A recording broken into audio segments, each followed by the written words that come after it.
Gandang umaga mga ka-destroyer. Dito na naman tayo sa taas ng bundok. Subukan natin mag-wild chicken saka wild duck.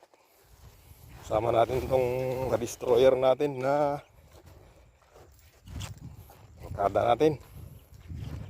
Siya ang dali. Marami akong buhat eh. Hindi matarik itong dinadaanan natin. Pag nahulog tayo dito, naglag pati bayag.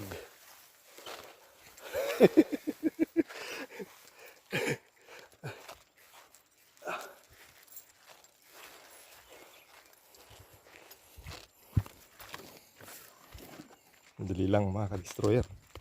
Madulas ako dito. Yeah.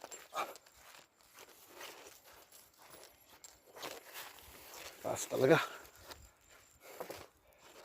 Buhay ng hunter talaga. Sabi ng iba, hindi mahilig sa hunting,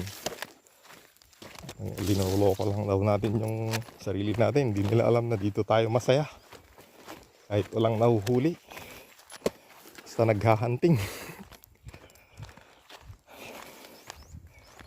Okay, update ko kayo mamaya pag nandun na tayo, mga destroyer.